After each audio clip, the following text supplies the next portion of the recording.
أشهد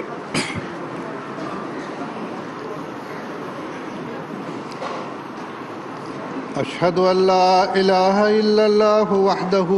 لا شريك له وأشهد أن محمدًا عبده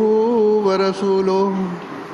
أما بعد فأعوذ بالله من الشيطان الرجيم بسم الله الرحمن الرحيم قل إن كنتم تحبون الله فاتبعوني يحببكم الله۔ صاحب صدر اور سامعین کرام،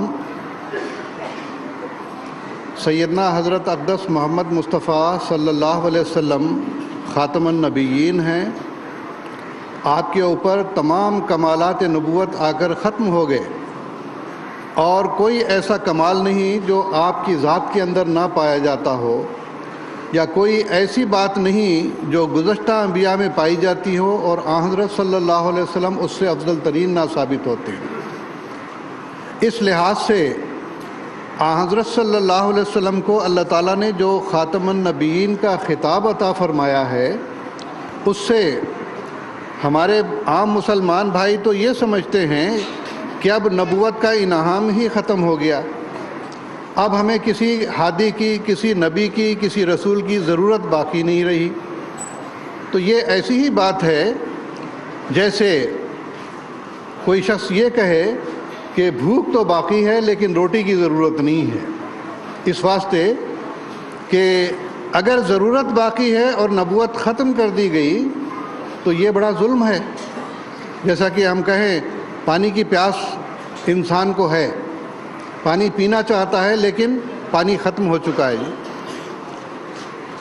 تو ایسی صورت میں خدا تعالیٰ کی ہستی پر ایسا حرف آتا ہے، ایسا اعتراض پیدا ہوتا ہے کہ ضرورت تو اس نے باقی رکھی لیکن انعام بند کر دیا۔ یہ کیسی عجیب بات ہے کہ ایک عام بچہ بھی اس بات کو سوچ کر قبول نہیں کر سکتا۔ مثال کے طور پر خود مسلمان اس بات کے قائل ہیں، قرآن مجید ہمیں یہ بتاتا ہے، حضرت محمد رسول اللہ صلی اللہ علیہ وسلم نے پیشگوئیاں کی ہوئی ہیں کہ آخری زمانے میں آ کے مسلمان بگڑ جائیں گے، اور اس کے لیے اللہ تعالیٰ نے پھر یہ نسخہ دیا کہ جب خلافت بھی ختم ہو جائے گی، مسلمان بگڑ جائیں گے، اب ان کی اصلاح کیسے ہوگی؟ ان اللہ یبعث لہذہ الامۃ علی رأس کل مئۃ سنۃ من یجدد لہا دینہا۔ اللہ تعالیٰ ہر صدی کے سرے پر ایسے اشخاص کو کھڑا کرتا رہے گا جو دین کی تجدید کرتے رہیں گے۔ تو گویا کہ تجدید دین کے لیے اللہ تعالیٰ نے مجددین کا سلسلہ شروع کیا، اور پھر آخری زمانے کے لیے آن حضرت صلی اللہ علیہ وسلم نے پیشگوئی کی تھی کہ جب بہت ہی زیادہ بگاڑ ہوگا تو پھر جتنا زیادہ بگاڑ ہوگا، جتنی بیماری بڑھتی ہے اتنا ہی بڑے ڈاکٹر کے پاس بھاگتے ہیں۔ اب دنیاوی طور پر دیکھیں، عام معمولی بخار ہے تو چھوٹے موٹے RMPs کے پاس چلے گئے، گولیاں لے لی، پیراسیٹامول لے لیا اور کچھ لے لیا، ختم ہو جاتی ہے بیماری۔ زیادہ مرض بگڑ گیا، کسی اور اچھے ڈاکٹر کے پاس جاتے ہیں، پھر یہ کوشش ہوتی ہے کہ اس مرض کا کون اسپیشلسٹ ہے، اس کے پاس جانا چاہیے۔ تو حضرت صلی اللہ علیہ وسلم نے اس زمانے کے مرض کو مد نظر رکھتے ہوئے یہ فرمایا تھا کہ اس زمانے میں عام مولویوں کے تو بس کی بات نہیں ہوگی۔ کیوں؟ اس واسطے کہ مولوی تو خود بگڑے ہوئے ہوں گے۔ ایک حدیث میں ذکر آتا ہے کہ لوگوں کے اندر بڑا اضطراب پیدا ہو جائے گا کہ یہ کیا حالت ہو گئی ہے، مسلمان سارے کے سارے بگڑ گئے ہیں، ہم جائیں تو کہاں جائیں؟ کچھ لوگ کہیں گے چلو ہم اپنے علماء کے پاس جاتے ہیں، ان سے کہتے ہیں کہ بھائی یہ کیا ہو رہا ہے، کوئی اصلاح کا بندوبست کرو۔ تو اچانک کہتے ہیں، جب وہ علماء کے پاس جاتے ہیں تو حدیث پہ ذکر آتا ہے فضاہم قردۃ و خنازیر۔ علماء کے پاس جا کے دیکھتے ہیں تو یہ تو شکلیں ان کی بندروں اور سوروں جیسی ہو گئی ہیں۔ تو گویا اس میں یہ رمز تھا، یہ بتانا مقصود تھا کہ بندر کی عام خصلت یہ ہے کہ وہ نقالی کرتا ہے۔ تو انہوں نے حضرت صلی اللہ علیہ وسلم اور آپ کے صحابہ کی نقالی میں جبے تو ڈال لیے، داڑھیاں چھوڑ لی، اور ٹخنوں سے اوپر پجامے کر کے یہ سمجھتے اس سے انقلاب آ جائے گا۔ میں نے ایک دفعہ بنگلور میں اور مولوی سلطان صاحب، مولوی عمر صاحب علماء کا ایک اجتماع کرنے کی غیر احمدی دوست نے پیشکش کی تھی کہ آپس میں بیٹھ کے ہم ڈسکس کریں گے. علماء تو کوئی آئے نہیں، نہ انہوں نے آنا تھا. باقاعدہ ٹیپ ریکارڈ یہ وہ سب تیار کر کے رکھا تھا کہ کیسٹ بھریں گے اور بعد میں مسلمانوں کو بتائیں گے دیکھو بھئی یہ احمدیوں کا عقیدہ ہے، یہ ہمارا. لیکن ایسا اتفاق ہوا کہ کوئی آئے نہیں. وہاں پر چند ملنٹا قسم کے لوگ بیٹھے ہوئے تھے، باتوں باتوں میں کہنے لگے بس جی امام مہدی آیا، انقلاب پیدا ہو جائے گا، ٹخنوں سے اوپر پاجامے ہو جائیں گے، انقلاب آ جائے گا. واہ، یہ سوچ ہے ملاؤں کی. تو میں یہ بتا رہا تھا کہ اس زمانے میں علماء محض ایک نقالی کرتے ہوئے علماء بن کے بیٹھے. قردۃن اسی لیے حضرت صلی اللہ علیہ وسلم نے بندر ان کو قرار دیا. اور سور کا کام کیا ہے؟ آپ دیکھیں گے جگہ جگہ گڑھے کھودتا ہے، کھیتیوں کو برباد کر دیتا ہے. امت مسلمہ کی کھیتیوں کو ان لوگوں نے فرقہ بندی کے طور پر ختم کر دیا، تباہ کر دیا، اجاڑ دیا. تو گویا کہ علماء کے بس کی یہ بات نہیں تھی. چنانچہ ایک اور حدیث میں حضرت صلی اللہ علیہ وسلم نے یہ فرمایا ہے کہ علماءہم شر من تحت ادیم السماء. اس زمانے کے علماء زمین کے نیچے، زمین پر جس قدر بھی مخلوق پائی جاتی ہے ان میں سے سب سے بدتر ہوں گے.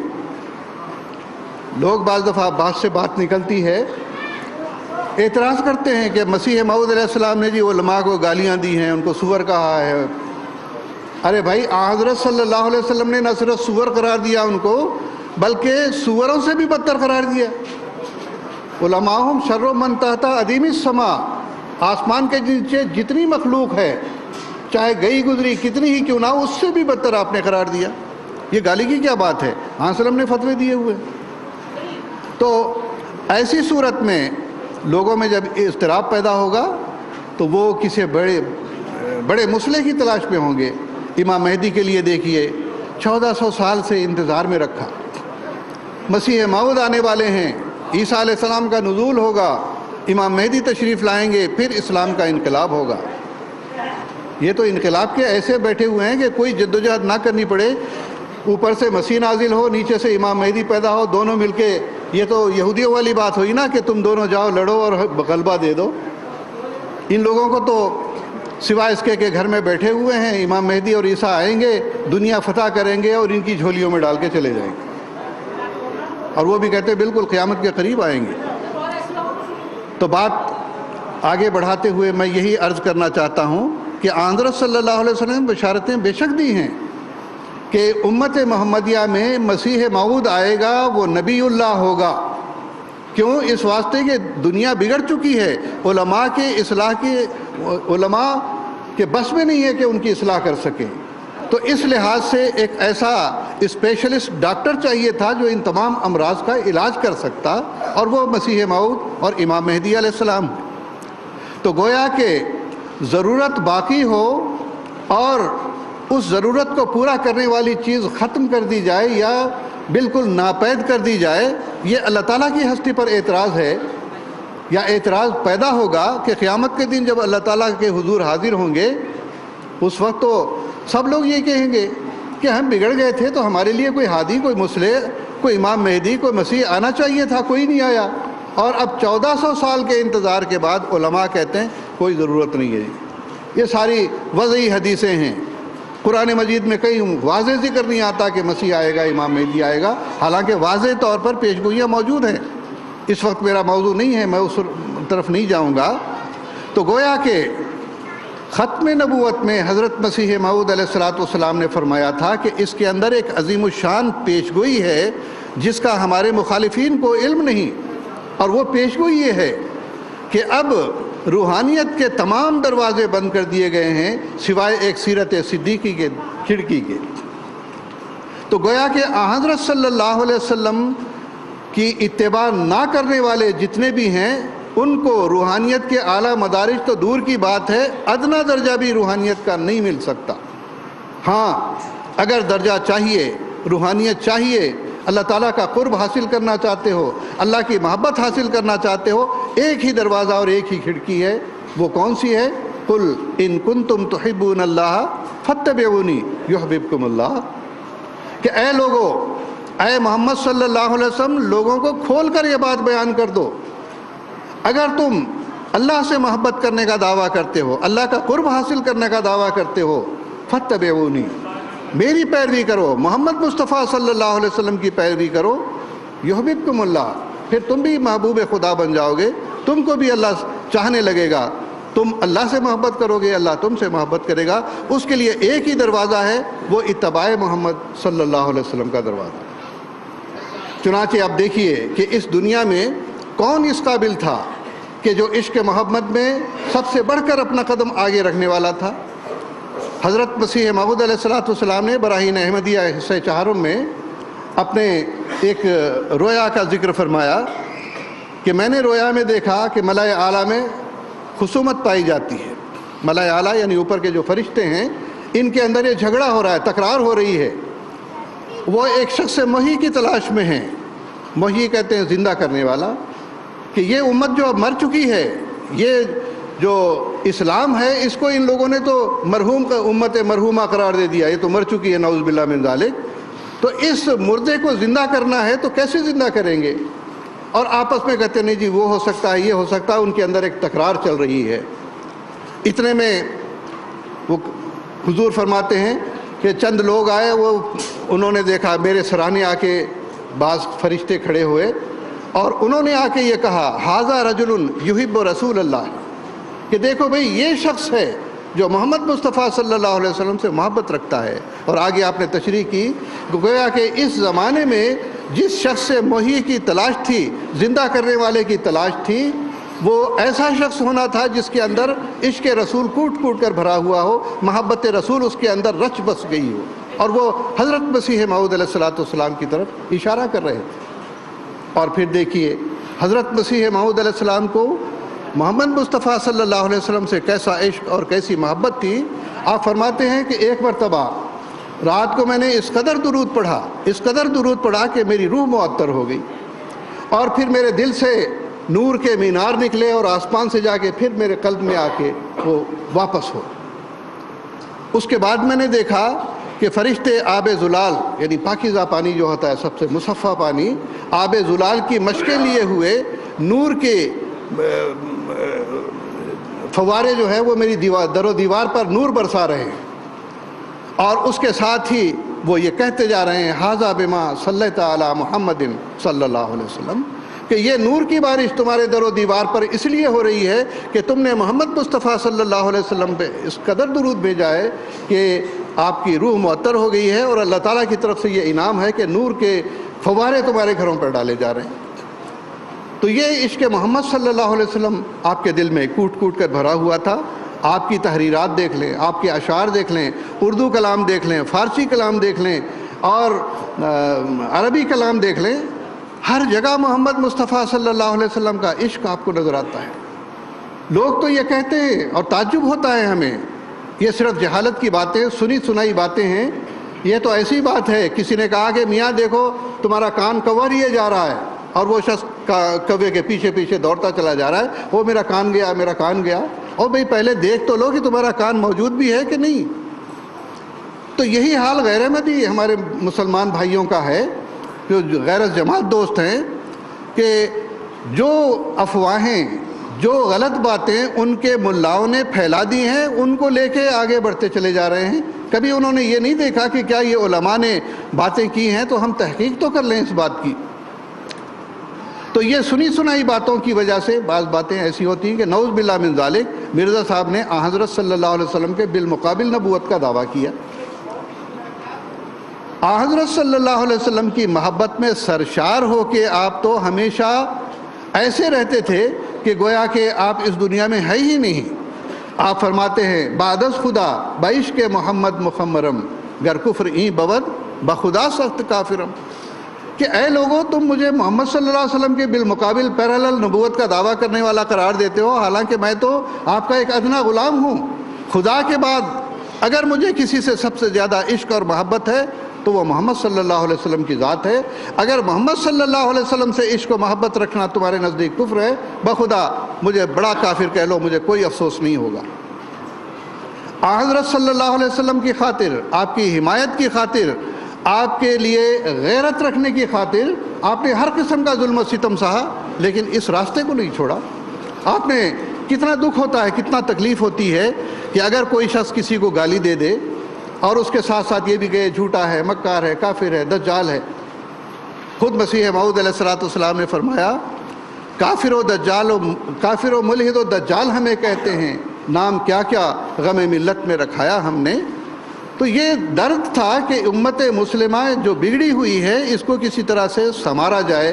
اس کو زندہ کیا جائے اور اس کے اندر ایک انقلابی روح پیدا کی جائے۔ پھر آپ فرماتے ہیں وہ پیشوا ہمارا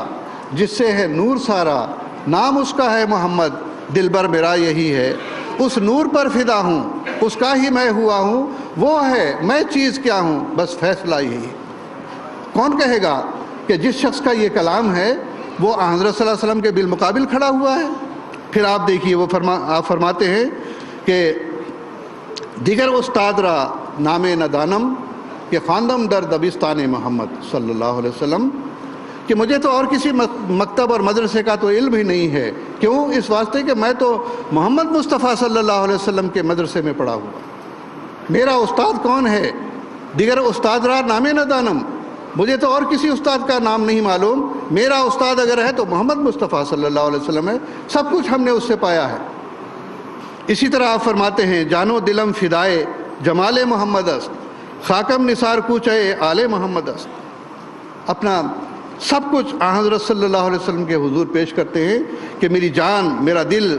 محمد صلی اللہ علیہ وسلم کے جمال اور خوبصورتی پر فدا ہے، میں مرنے کے لیے تیار ہوں آپ کے لیے۔ خاکم نثار کوچے آل محمد است، آل محمد کے کوچے میں، گلی میں میری یہ تمام خاک نثار ہونے کے لیے تیار ہے۔ اسی طرح فرمایا جانم فدا شود برہ دین مصطفیٰ، این است کام دل اگر آید میسرم، کہ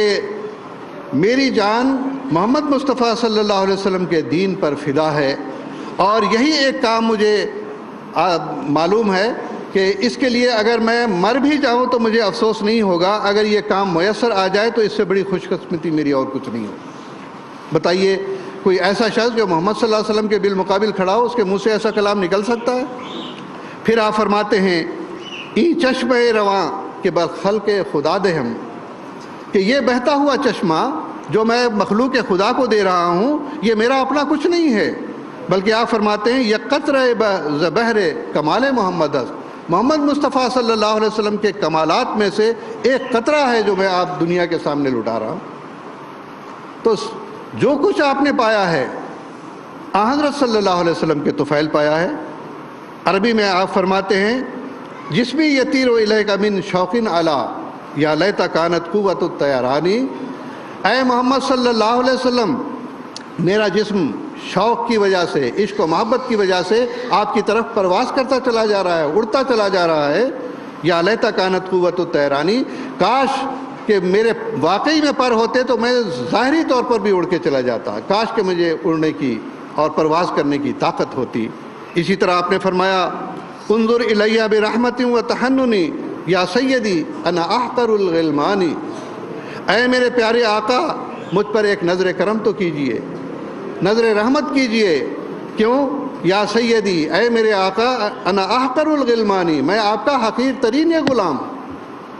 جو شخص محمد صلی اللہ علیہ وسلم کے بالمقابل ہو کر دعویٰ کرے گا تو کیا کہے گا کہ میں حقیر ترین غلام ہوں آپ کا؟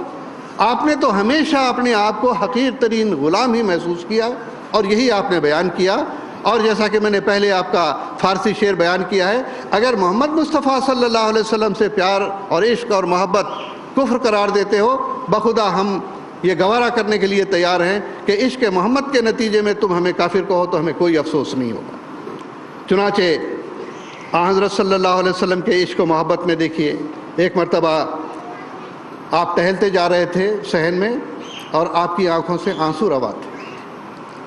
زار و قطار آپ کی آنکھوں سے آنسو رواں تھے۔ ایک صحابی نے پوچھا کہ حضور کا کوئی تکلیف ہے، کوئی صدمہ ہے، یا کوئی ایسی خبر آئی ہے کہ جس کی وجہ سے آپ آنسو بہا رہے ہیں؟ تو آپ نے فرمایا کہ نہیں، یہ بات نہیں، اس وقت ہمیں حضرت حسان بن ثابت رضی اللہ تعالیٰ عنہ کا وہ شعر یاد آ رہا ہے جو آپ نے حضرت صلی اللہ علیہ وسلم کی وفات کے بعد کہا تھا،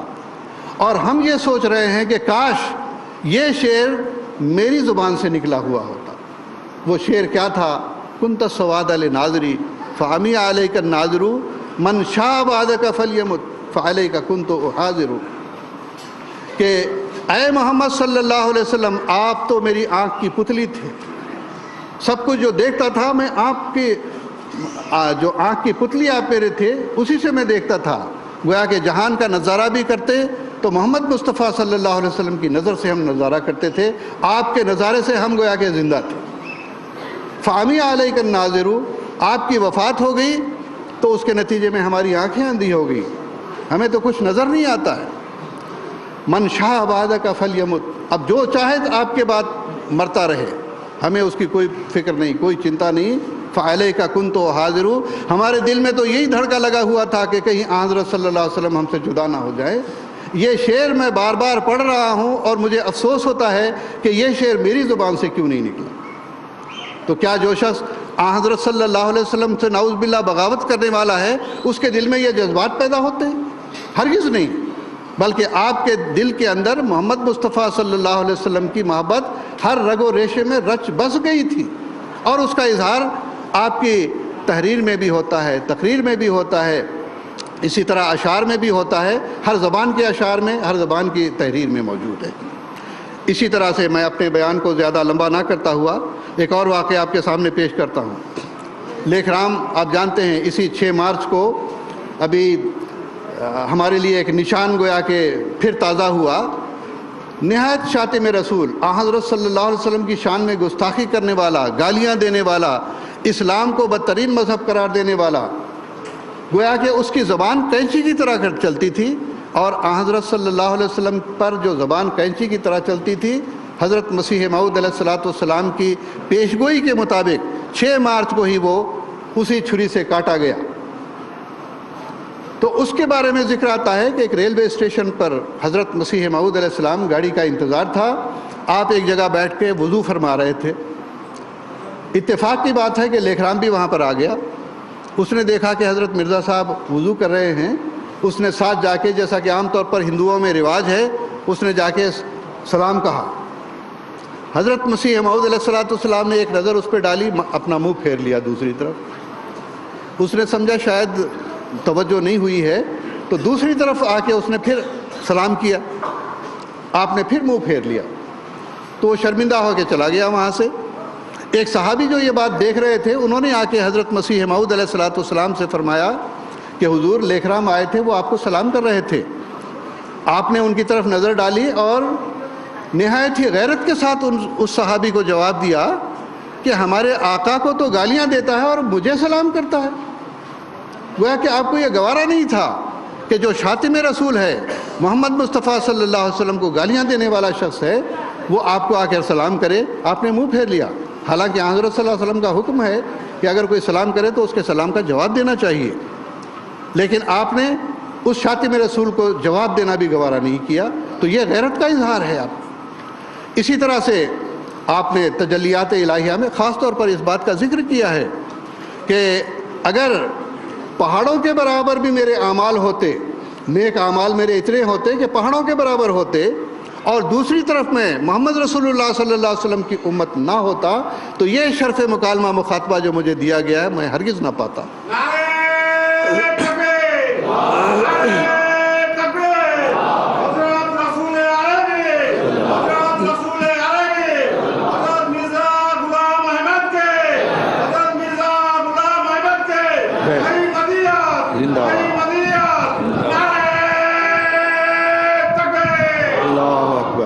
تو جو شخص یہ کہتا ہے کہ جو کچھ برکت مجھے ملی ہے، اور آپ کا الہام بھی ہے، کلو برکت من محمد صلی اللہ علیہ وسلم فتبارک من علم و تعلم، کہ ہر قسم کی برکت محمد مصطفیٰ صلی اللہ علیہ وسلم کے طفیل حاصل ہوتی ہے، پس وہ شخص بھی بابرکت ہے جس نے سکھایا، اور وہ بھی بابرکت ہے جس نے سیکھا۔ گویا کہ شاگرد بھی بابرکت اور استاد بھی بابرکت۔ محمد مصطفیٰ صلی اللہ علیہ وسلم جو آپ کے استاد ہیں وہ بھی بابرکت، اور حضور علیہ السلام حضرت مسیح موعود علیہ السلام جو آپ کے شاگرد ہیں وہ بھی بابرکت۔ تو اللہ تعالیٰ نے بھی اس کی گواہی دی کہ اگر محبت رسول میں کوئی فنا ہے تو یہ حضرت مرزا غلام احمد صاحب قادیانی ہیں، اور اسی وجہ سے اللہ تعالیٰ نے آپ کو یہ عہدہ جلیلہ عطا فرمایا کہ وہ محبت جو محمد مصطفیٰ صلی اللہ علیہ وسلم کی آپ کے دل میں تھی وہ امت محمدیہ میں اس کے بالمقابل کوئی شخص نہیں تھا۔ آپ کی تحریریں اس بات کی گواہ ہیں۔ چند ایک تحریریں آپ کے سامنے بیان کر کے میں اپنی اس تقریر کو ختم کروں گا۔ یہ آئینہ کمالات اسلام میں آپ فرماتے ہیں وہ اعلیٰ درجے کا نور جو انسان کو دیا گیا، یعنی انسان کامل کو، انسان کامل سے مراد محمد مصطفیٰ صلی اللہ علیہ وسلم، وہ اعلیٰ درجے کا نور جو انسان کو دیا گیا یعنی انسان کامل کو، وہ ملائک میں بھی نہیں تھا، نجوم میں نہیں تھا، آفتاب میں بھی نہیں تھا، وہ زمین کے سمندروں اور دریاؤں میں بھی نہیں تھا، وہ لال اور یاقوت اور زمرد اور الماس میں بھی نہیں تھا، غرض وہ کسی چیز ارضی و سماوی میں نہیں تھا، صرف انسان میں تھا، یعنی انسان کامل میں، جس کا اتم اور اکمل اور اعلیٰ اور عرفہ فرد ہمارے سید و مولا سید الانبیاء سید الاحیاء محمد مصطفیٰ صلی اللہ علیہ وسلم۔ بتائیے کیا جو گستاخ رسول نعوذ باللہ ہو، جو محمد مصطفیٰ صلی اللہ علیہ وسلم کے بالمقابل کھڑا ہو، نعوذ باللہ جو اسلام کا دشمن ہو، ایسے الفاظ کہہ سکتا ہے؟ ہرگز نہیں۔ یہ تو آپ کے دل سے نکلی ہوئی ایسی آواز ہے جس کو کوئی شخص رد نہیں کر سکتا، بے اختیار اور بے ساختہ نکلی ہوئی یہ باتیں۔ اسی طرح سے تریاق القلوب میں آپ فرماتے ہیں میں اس خدا کی قسم کھا کر کہتا ہوں جس کا نام لے کر جھوٹ بولنا سخت بدذاتی ہے کہ خدا نے مجھے میرے بزرگ واجب الاطاعت سیدنا محمد مصطفیٰ صلی اللہ علیہ وسلم کی روحانی دائمی زندگی اور پورے جلال و کمال کا یہ ثبوت دیا ہے کہ میں نے اس کی پیروی اور اس کی محبت سے آسمانی نشانوں کو اپنے اوپر اترتے ہوئے اور دل کو یقین کے نور سے پر ہوتے ہوئے پایا۔ کیا کوئی گستاخ رسول ایسی بات کہہ سکتا ہے؟ آپ تو بچھے جاتے ہیں کہ میں تو محمد صلی اللہ علیہ وسلم کا غلام ہوں، ادنا غلام ہوں، اور جو برکت مجھے ملی ہے وہ محمد صلی اللہ علیہ وسلم سے ملی ہے۔ آگے فرماتے ہیں اے تمام وہ لوگوں، اب پھر یہ بات بھی یاد رکھیں، خدا کی قسم کھا کر آپ اس بات کا ذکر فرما رہے ہیں۔ لوگ تو یہاں عدالتوں میں خالی کتاب پہ ہاتھ رکھ کے کہتے ہیں جو کچھ کہوں گا سچ کے سوا کچھ نہیں کہوں گا، بے دڑے جھوٹ بولتے چلے جاتے ہیں، کوئی ڈر نہیں ہوتا خدا کا۔ لیکن ایک شخص جو محمد صلی اللہ علیہ وسلم کی محبت میں سرشار ہے، خدا کی قسم کھا کر اس بات کی گواہی دے رہا ہے کہ جو کچھ نشان یہاں پر ظاہر ہو رہے ہیں یہ میری ذات کا کوئی کمال نہیں، محمد مصطفیٰ صلی اللہ علیہ وسلم کی ذات کا کمال۔ آگے آپ نے فرمایا اے تمام وہ لوگوں جو آسمان پر رہتے ہو، اور اے تمام وہ انسانی روح ہو جو مشرق اور مغرب میں آباد ہو، میں پورے زور کے ساتھ آپ کو اس طرف دعوت کرتا ہوں کہ اب زمین پر سچا مذہب صرف اسلام ہے، اور سچا خدا بھی وہی ہے جو قرآن نے بیان کیا، اور ہمیشہ کی روحانی زندگی والا نبی اور جلال اور تقدس کے تخت پر بیٹھنے والا حضرت محمد مصطفیٰ صلی اللہ علیہ وسلم ہے، جس کی روحانی زندگی اور پاک جلال کا ہمیں یہ ثبوت ملا ہے کہ اس کی پیروی اور محبت سے ہم روح القدس اور خدا کے مکالمہ اور آسمانی نشانوں کے انعام پاتے ہیں۔ تو گویا کہ جو کچھ ملتا ہے حضرت صلی اللہ علیہ وسلم کی پیروی کی برکت سے ملتا ہے۔ پھر اسی طرح آپ فرماتے ہیں، کشتی نوح کا حوالہ ہے، حضور فرماتے ہیں نجات یافتہ کون ہے؟ وہ جو یقین رکھتا ہے کہ خدا سچ ہے اور محمد صلی اللہ علیہ وسلم اس میں اور تمام مخلوق میں درمیانی شفیع ہیں، اور آسمان کے نیچے نہ اس کے ہم رتبہ کوئی اور رسول ہے اور نہ قرآن کے ہم رتبہ کوئی اور کتاب ہے، اور کسی کے لیے خدا نے نہ چاہا کہ وہ ہمیشہ زندہ رہے، مگر یہ برگزیدہ نبی ہمیشہ کے لیے زندہ ہے، اور اس کے ہمیشہ رہنے کے لیے خدا نے یہ بنیاد ڈالی ہے کہ اس کے افاضہ تشریعی اور روحانی کو قیامت تک جاری رکھا، یعنی اس کی شریعت سے فائدہ اٹھانا اور اسی طرح سے جو روحانیت ہے اس سے فائدہ اٹھانا اب قیامت تک کے لیے حضرت صلی اللہ علیہ وسلم سے وابستہ کر دیا، اور آخر کار اس کی روحانی فیض رسانی سے اس مسیح موعود کو دنیا میں بھیجا جس کا آنا اسلامی عمارت کی تکمیل کے لیے ضروری تھا۔ تو بتائیے، آپ تو یہ کہتے ہیں کہ میں تو وسلم سے سب کچھ حاصل کر رہا ہوں، اور حضرت صلی اللہ علیہ وسلم کی برکات اور آپ کے فیض ہیں کہ جس کے نتیجے میں مجھے مسیح موعود کا عہدہ دیا گیا۔ حقیقت الوحی میں آپ نے فرمایا خدا کی مہر نے یہ کام کیا کہ حضرت صلی اللہ علیہ وسلم کی پیروی کرنے والا اس درجے کو پہنچا کہ ایک پہلو سے وہ امتی ہے اور ایک پہلو سے نبی، یعنی خود آپ کی اپنی ذات۔ کہ حضور کی پیروی سے یہ رتبہ آپ کو ملا ہے۔ اگر حضور کی پیروی نہ ہوتی، جیسا کہ میں نے پہلے تجلیات الہی کا حوالہ دیا تھا، اس میں حضور نے یہ فرمایا کہ یہ تمام نعمتیں، یہ تمام برکتیں محمد مصطفیٰ صلی اللہ علیہ وسلم کی پیروی کے طفیل ہیں۔ آگے فرماتے ہیں کیونکہ اللہ جل شانہ نے حضرت صلی اللہ علیہ وسلم کو صاحب خاتم بنایا، یعنی آپ کو افاظہ کمال کے لیے مہر دی جو کسی اور نبی کو ہرگز نہیں دی گئی۔ گویا کہ جس طرح سے آپ نوٹری کا یا اسی طرح سے اور کسی چیز کو تصدیق کرنے کے لیے کسی مجسٹریٹ کی، کسی وکیل کی اور کسی اور اتھارٹی جس کو دی گئی ہے، اس کی مہر جب تک نہ ہو تب تک وہ سمجھتے ہیں کہ مصدقہ نہیں ہے کاغذ، تو اس لحاظ سے حضرت صلی اللہ علیہ وسلم کی مہر جس کے ساتھ ہوگی وہی سچا مسلمان ہوگا اور وہی مسیح موعود بھی کہلا سکتا ہے۔ اگر حضرت صلی اللہ علیہ وسلم کی مہر آپ کے ساتھ نہ ہوتی تو یقینی بات ہے کہ کوئی شخص بھی آپ کو مان نہیں سکتا کہ بتاؤ پہلے تصدیق لائے ہو محمد صلی اللہ علیہ وسلم کی، دین اسلام پر قائم ہو، محمد صلی اللہ علیہ وسلم سے عشق و محبت رکھتے ہو، یقینی بات ہے آپ کی ہر کتاب اس پر شاہد ہے۔ پھر فرماتے ہیں اسی وجہ سے آپ کا نام خاتم النبیین ٹھہرا، یعنی آپ کی پیروی کمالات نبوت بخشتی ہے اور آپ کی توجہ روحانی نبی تراش ہے، اور یہ قوت قدسیہ کسی اور نبی کو نہیں ملی۔ ساری دنیا میں اب تک 1,24,000 جتنے بھی پیغمبر آئے، کسی کو خدا نے یہ عہدہ اور یہ مرتبہ ختم نبوت کا نہیں دیا جو محمد مصطفیٰ صلی اللہ علیہ وسلم کو عطا ہوا، اور اسی کی برکت ہے کہ بفضلہ تعالی حضرت مسیح موعود علیہ السلام کو یہ عہدہ ملا۔ میں ایک دو اقتباس اور پڑھ کے اپنی تقریر ختم کروں گا۔ ایک اور اقتباس ہے توضیح مرام کا مختصر، جناب سیدنا و مولانا سید الکل و افضل الرسل حضرت خاتم النبیین محمد مصطفیٰ صلی اللہ علیہ وسلم کے لیے ایک اعلیٰ انعام اور برتر مرتبہ ہے جو اسی ذات کامل الصفات پر ختم ہو گیا جس کی کیفیت کو پہنچنا بھی کسی دوسرے کا کام نہیں چہ جائے کہ وہ کسی اور کو حاصل ہو سکے۔ اتمام الحجت میں آپ نے فرمایا وہ انسان جو سب سے زیادہ اور انسان کامل اور کامل نبی تھا اور کامل برکتوں کے ساتھ آیا، جس سے روحانی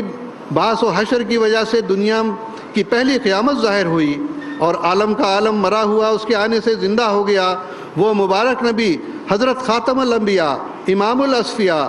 ختم المرسلین فخر النبیین جناب محمد مصطفیٰ صلی اللہ علیہ وسلم ہیں۔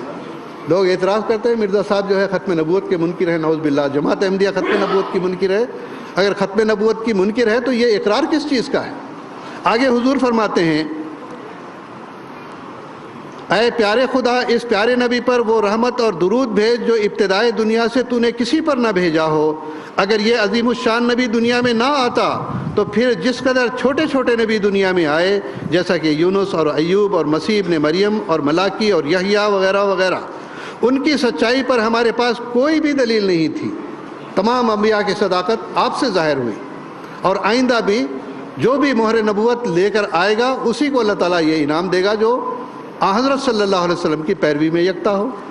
فرمایا اگرچہ سب مقرب اور وجیح اور خدا تعالیٰ کے پیارے تھے، یہ اسی نبی کا احسان ہے کہ یہ لوگ بھی دنیا میں سچے سمجھے گا۔ صلی اللہ مبارک علیہ وآلہ واصحابہ اجمعین وآخر دعوانا ان الحمد للہ رب العالمین۔ پھر آپ دیکھیے آپ کی غیرت کا اظہار ہے۔ آپ فرماتے ہیں کہ جن لوگوں نے اسلام پر حملے کیے، محمد صلی اللہ علیہ وسلم پر حملے کیے، آپ کی ذات پر ایسے ایسے ناپاک حملے کیے کہ دل دکھتا ہے بلکہ کٹتا ہے۔ آپ نے فرمایا آج یہ لوگ کہتے ہیں کہ چند کارٹون بنانے کی وجہ سے ادھر روزانہ کہیں فساد ہو رہے ہیں، کہیں پر اپنی ہی جائیدادوں کو پھونک رہے ہیں، اپنے ہی وطن کا اور اپنے ہی ملک کا نقصان کر رہے ہیں، لیکن آپ نے اس دور میں جبکہ انگریزوں کی حکومت تھی، حضرت صلی اللہ علیہ وسلم کے خلاف جن لوگوں نے بھی زبان درازی کی آپ نے اس کا جواب دیا باقاعدہ، اور اس کے ساتھ آپ کے دل کی کیا کیفیت تھی وہ دیکھیے۔ پیغام صلح میں آپ فرماتے ہیں میں سچ سچ کہتا ہوں کہ ہم شورا زمینوں کے سانپوں اور بیابانوں کے بھیڑیوں سے صلح کر سکتے ہیں، لیکن ان لوگوں سے ہم صلح نہیں کر سکتے جو ہمارے پیارے نبی پر، جو ہمیں اپنی جان اور ماں باپ سے بھی پیارا ہے، ناپاک حملے کرتے ہیں۔ بلکہ ایک اور مقام پر آپ نے یہ فرمایا ہے کہ ہماری ہاتھ کاٹ دیے جائیں، ہماری زبان کاٹ دیے جائیں، ہماری آنکھوں کی پتلیاں نکال دی جائیں، تب بھی وہ درد بہت زیادہ ہے جو محمد مصطفیٰ صلی اللہ علیہ وسلم کو گالیاں دے کر آپ کی ذات پر ناپاک حملے کر کے یہ لوگ ہمارے دلوں میں پیدا کرتے ہیں۔ تو بہرحال یہ آپ کی دلی تڑپ تھی، یہ آپ کی غیرت تھی اور آپ کے عشق اور محبت کا جذبہ تھا جو محمد مصطفیٰ صلی اللہ علیہ وسلم کے ساتھ آپ رکھتے تھے، اور یہ انتہائی ظلم کرتے ہیں ہمارے مسلمان بھائی جو آپ کے اوپر یہ اعتراض کرتے ہیں کہ نعوذ باللہ من ذالک آپ نے آن حضرت صلی اللہ علیہ وسلم کی حد تک کی ہے، نعوذ باللہ من ذالک آپ آن حضرت صلی اللہ علیہ وسلم کے بالمقابل کھڑے ہوئے، نعوذ باللہ من ذالک کہ آپ جو ہے وہ محمد مصطفیٰ صلی اللہ علیہ وسلم کے دین کو مٹانے کے لیے آئے ہیں، جبکہ آپ مٹانے کے لیے نہیں بلکہ اس دین کو زندہ کرنے کے لیے آئے ہیں، اور آپ نے اس دین کی زندگی کے سامان پیدا کر دیے ہیں۔ اور آج باوجود اس کے کہ جماعت احمدیہ دیگر فرقوں کی نسبت، دیگر مذاہب کی نسبت اور دیگر لوگوں کی نسبت تعداد میں بے شک کم ہے، لیکن آج اس جماعت کا وہ رعب ہے اور آج اس جماعت کی وہ ساکھ ہے کہ غیر بھی اس کی اجتماعیت کو دیکھ کر تھراتا ہے اور یہ سمجھتا ہے کہ آگے بڑھنے والی یہی جماعت ہے، اور اس کے لیے ہر قسم کے ہتھ کنڈے ایسے اختیار کیے جاتے ہیں کہ اس کے راستے میں رکاوٹیں پیدا کی جائیں، ورنہ دیگر بہت سارے لوگ ہیں، کیوں ان کے خلاف رکاوٹیں پیدا نہیں ہو رہی، کیوں ان کے خلاف محاذ نہیں کھڑے ہو رہے، کیوں ان کے خلاف ایسے دشمنیاں اور اس طرح کے منصوبہ بندیاں نہیں ہو رہی ہیں کہ ان کو روک دیا جائے؟ اس واسطے کہ وہ سمجھتے ہیں کہ یہ لوگ کوئی انقلاب کرنے والے نہیں، لیکن جماعت احمدیہ ایک زندہ الہی ایسی تحریک ہے کہ جس کے نتیجے میں غیر بھی اب یہ محسوس کرنے پر مجبور ہو رہا ہے کہ اس کے اوپر پابندیاں لگاؤ تاکہ یہ آگے نہ بڑھے، لیکن اللہ تعالیٰ نے فرمایا ہے یریدون لیطفئوا نور اللہ بافواہہم، یہ لوگ تو اپنی منہ کی پھونکوں سے اس چراغ کو بجھانا چاہتے ہیں، واللہ متم نورہ، لیکن اللہ تعالیٰ اس نور کو مکمل کر کے چھوڑے گا، ولو کرہ المشرکون، مشرک چاہے کتنا بھی زور لگا لیں پھونکوں سے یہ چراغ بجھایا نہ جائے گا۔ وآخر دعوانا ان الحمدللہ رب العالمین۔